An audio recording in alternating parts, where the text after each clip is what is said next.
Ladies and gentleman, I welcome you to my channel. आज का session इसलिए important है क्योंकि आज हम डिस्कस करने वाले हैं लिसनिंग स्किल्स। अभी लिसनिंग तो बहुत इजी है, हर एक को लग रहा है बहुत इजी है, बट स्पेशली जब एक्सेंट बदल जाता है ना, when you are appearing for IELTS exam, तब रियलाइज होता है कि उस एक्सेंट को you are not able to understand immediately because we are not born and brought up in English speaking country. That's a reason.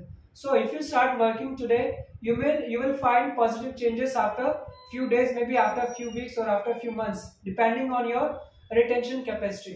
But yes, ये session आपको help करेगा because इस सेशन में मैं आपके साथ डिस्कस करूंगा 5 टॉप टिप्स जो आपको हमेशा फॉलो करते रहने चाहिए, माइंड में रखने चाहिए जब भी आप आईएलटीएस लिसनिंग एक्सरसाइज करने वाले हैं। Before I start IELTS listening में क्या करना है, I want to give you brief idea IELTS listening में होता क्या है। Please understand that IELTS listening में क्या है। आपके पास एक लिसनिंग टेस्ट गिवन है जिसमें 4 सेक्शन होते हैं। एक सेक्शन में 10 क्वेश्चंस हैं, हर एक सेक्शन में 10, सो दैट मीन 4 सेक्शन यानी 40 क्वेश्चंस। सो 40 क्वेश्चंस के लिए आपको जो टाइम मिलेगा लास्ट में वो 10 मिनट्स मिलेगा टू ट्रांसफर योर आंसर्स। यानी जब ऑडियो प्ले होगा तब ऑडियो के चलते चलते चलते आप अपने क्वेश्चंस को गो थ्रू करेंगे, आंसर देते जाएंगे, और उसके बाद जब लास्ट में 10 मिनट्स एक्स्ट्रा मिलेंगे जब आप pen and paper based test में जा रहे हैं, तो बिकॉज कंप्यूटर डिलीवर्ड में 2 मिनट्स मिलते हैं, it's a paper based test. Pen and paper में आपको 10 मिनट्स एक्स्ट्रा मिलेंगे for the transfer of the answers. अभी क्वेश्चन ये कि साहब जब मैं ट्रांसफर कर रहा हूँ, इज इट इनफ ट्रांसफर करने के बाद स्कोर आ जाएगा? नो, हो सकता है आपने क्वेश्चन पेपर पे करेक्ट आंसर लिखा हो, जब आपने ट्रांसफर किया आंसर शीट में आपने मिस्टेक्स कर दिया, या तो स्पेलिंग मिस्टेक कर दिया, सिंगुलर को प्लूरल बना दिया, प्लूरल को सिंगुलर बना दिया, ये बहुत सारी मिस्टेक्स कैंडिडेट्स कर देते हैं। कई बार अल्फाबेट एमसीक्यू क्वेश्चन है बी सी डी ई ये आंसर है, तो उन्होंने जब क्वेश्चन 26, 27, 28, 29 करना था उन्होंने स्टार्ट ही 27 से किया, तो पूरा सीक्वेंस ही गलत हो गया। तो यानी कि ये सब चीजें आपको चेक करनी चाहिए before the final submission of your answer sheet with the to the invigilator, am I right? इसको हम प्रूफ रीडिंग बोलते हैं, ठीक है। एक चीज और briefly please try to understand listening में होता क्या है। जो आपका सेक्शन 1 है, सेक्शन 1 क्या है? डायलॉग। डायलॉग मतलब कन्वर्सेशन चल रही है, 2 लोग होते हैं उसमें, ठीक है। अभी जब ये कन्वर्सेशन चल रही है, this is actually based on factual information, factual detail है। If I talk about section 2 जिसमें भी 10 क्वेश्चन है, क्योंकि 10 क्वेश्चन है चारों सेक्शन में, 10 10 10, that means 40 question in total 4 section. जो सेक्शन 2 है वो मोनोलॉग है, यानी कि वन साइडेड कम्युनिकेशन है, कोई मैसेज कन्वे कर रहा है आपको, ठीक है।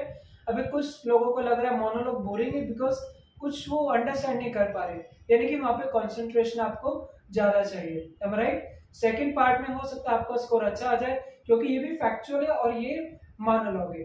बट जब सेक्शन 3 आता है लोग बोलते हैं सेक्शन 3 में I am not able to concentrate.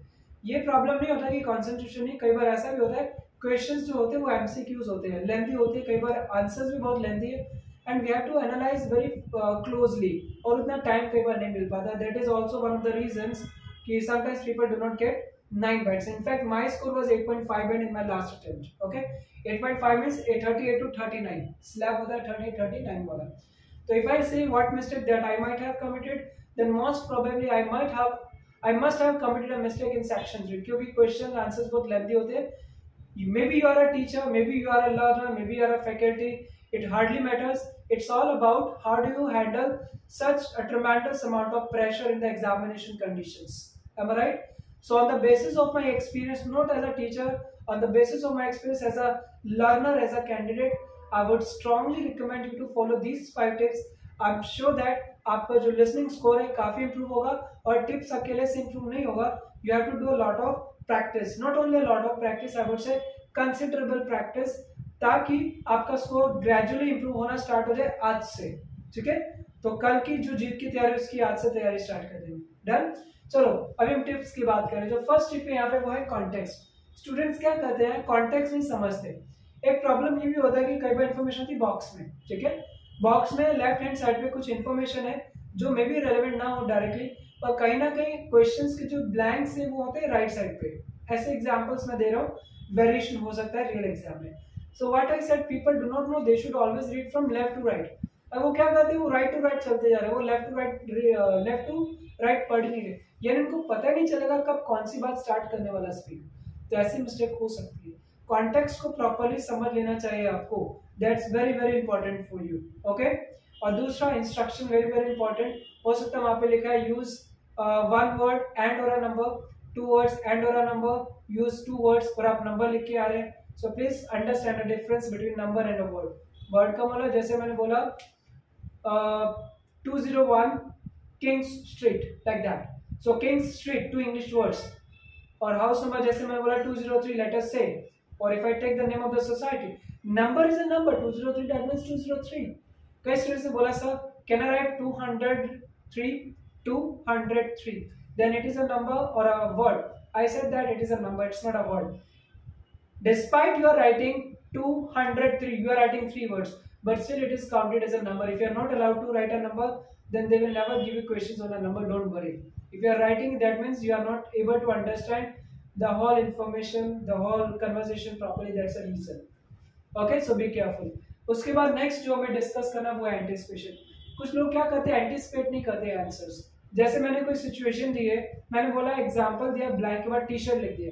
अभी टी शर्ट की अगर बात होगी तो क्या बात हो सकती है, कोई एडजेक्टिव हो रहा होगा ना उसके साथ, ब्लैक टी शर्ट, कलरफुल हो सकता है या कुछ ऐसी चीजें हो सकती है, तो आपको एंटीसिपेट करना, but do not right anticipated answers, please not. Anticipate करने का मतलब क्या हो गया, आपको सोचना है, उससे रिलेट करना है। जब आप रिलेट करोगे तो ऑटोमेटिकली जब स्पीकर वो स्टेटमेंट बोलेंगे ना, चाहे पैराफ्रेज करें, तो भी आप इजीली आइडेंटिफाई कर लोगे व्हाट इज करेक्ट आंसर।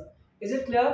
इस वे से। और कई बार ऐसा भी होगा, कई बार नहीं, ज्यादातर ऐसा होगा, डिस्ट्रैक्टर्स होते हैं। फॉर एग्जाम्पल आपका जो आंसर है वो ना है 1963, डेटा से 1963, और हमने बोला कि when did people start growing vegetables in the fields? The answer is 2000, that is 13. Or then I started that we actually tried to execute this project in 2011, but due to some natural disasters we couldn't implement provisions of the law, like that. I'm intentionally talking about 2011, although 2011 is also given in the option 2011, 13, 16 and 17. So that means all 4 options will be discussed in the conversation. This means the 3 will be the distractor, while the such years will be which are discussed by the speaker, and 1 is the correct answer. So if you are not focused, you will lose a score there. Okay, so try to identify which are the distractors. As I discussed with you, focus matters a lot. I've given an example where you need to stay focused. Why? Because distractors will make you to lose a score, and just because of 1 or 2 distractors, if you are not able to understand properly, it is your loss. So try to enhance your listening skills. How will you enhance? Try to watch English documentaries, try to watch English news channels, but please ensure that the language should be absolutely formal so that you are able to learn, and you also learn a wide range of vocabulary. आपका grammar range भी improve होना ही चाहिए, it's very very important. Okay, next है timing. Timing तो important है ही, जैसे मैंने बोला आपको 10 मिनट्स एक्स्ट्रा मिलते हैं, वो एक अलग टाइमिंग है। अभी आपके पास क्वेश्चन नंबर 11 के बाद जब 12 आएगा तो उसके बीच गैप होता है, क्योंकि डिस्ट्रैक्टर्स है ना, डायरेक्टली आंसर आने नहीं वाला 12 का, उसमें भी डिस्ट्रैक्टर होने ही वाले हैं। I am right? अभी ऐसे सिचुएशन में टाइमिंग आपको भी मेंटेन करके रखना कि whether you are able to manage your time appropriately और नॉट। कुछ पॉजेस आपको मिलने वाले हैं नेचुरल, सो डोंट वरी, आपके पास इनफ टाइम है। What you need to do is, I would humbly suggest you stay concentrated, you should stay more focused, automatically you will be in a position to give correct answers. Okay, उसके बाद है आपके पास proof read. Proof read is very very important. लोग answer लिख के answer sheet देके आ जाते हैं, बाद में पता चलता है कि उन्होंने कई स्पेलिंग मिस्टेक्स कर दी, उन्होंने किंग्स स्ट्रीट सुना था जबकि आंसर था किंग स्ट्रीट, सिंगुलर प्लूरल में मिस्टेक हो गया। सो माय डियर फ्रेंड्स, ऐसी सब चीजें वो तो आपको टाइमली रेक्टिफाई करनी है, पर कई बार ऐसा होता है आपने किंग से लिखा, करेक्ट भी किंग्स था, जब आपने ट्रांसफर किया आंसर शीट में तब आपने किंग लिख दिया, आपने प्लूरल नहीं लिखा। सो सपोज करेक्ट आंसर था किंग्स और आपने लिख दिया king street, so this is incorrect. Suppose instruction में था use 1 word and a number, और डैश स्ट्रीट था, किंग आंसर लिखना था, आपने किंग स्ट्रीट स्ट्रीट भी लिख दिया आंसर में। So this is your mistake, you are not following the instructions. Am I right? So I'm not saying it's a kind of mistake that you cannot improve. I'm just giving you certain relevant examples. Candidates generally commit such mistakes. So if you try to stay focused, you can overcome such mistakes, and I'm sure that your band will certainly improve your listening skills. Is it clear? Okay, so in the last I discussed proofread. So try to read paper twice or thrice before you submit it to the invigilator finally, because 10 minutes time in case of pen and paper based test is more than enough. A candidate hardly needs 3 to 4 minutes. So what you are going to do after 3 or 4 minutes? try to check your answers, try to match your answers with the question paper. Sometimes the sequence may be incorrect. For example, the answer for 26 is B, 27 A, B A, then D, C, B A D C, 26, 27, 20, 29. But you started writing B from 27. The whole sequence has gone wrong. So that means you have आपने 4 incorrect answers दे दिए sequence में ही, यानी कि 4 answers चले गए आपके. अगर आपने प्रूफ रीड किया होता तो शायद आप इंप्रूव कर लेते यहाँ पे. Am right. एक और चीज I can suggest, you must use a pencil. Pencil use करने का बेनिफिट ये होगा कि we are human beings, we can commit a mistake, तो वी कैन इरेज करके हम दोबारा लिख सकते हैं. M right. सो इन सब चीजों का माइंड में अच्छे से ध्यान रखिए. Do a lot of practice. Practice अकेले करने से नहीं आएगा. Try to work on your vocabulary simultaneously. सामने वाला क्या मैसेज कन्वे करा, अगर आपको वर्ड का मतलब ही नहीं पता तो भी प्रॉब्लम होगी. M right. सो अकेला लिसनिंग से इंप्रूव नहीं होगा. Try to go out of the books of IELTS. IELTS की बुक्स के अलावा भी बाहर जाके देखिए, लिसनिंग, रीडिंग, राइटिंग, स्पीकिंग की प्रैक्टिस कीजिए. You will gradually find positive developments, positive changes in your overall communication skills. I am sure that you must have learned new things. अगर आपको वीडियो अच्छा लगे तो आप जरूर लाइक कीजिए. And I shall be meeting you once again in upcoming videos. So keep watching, enjoy learning with us. Thank you so much.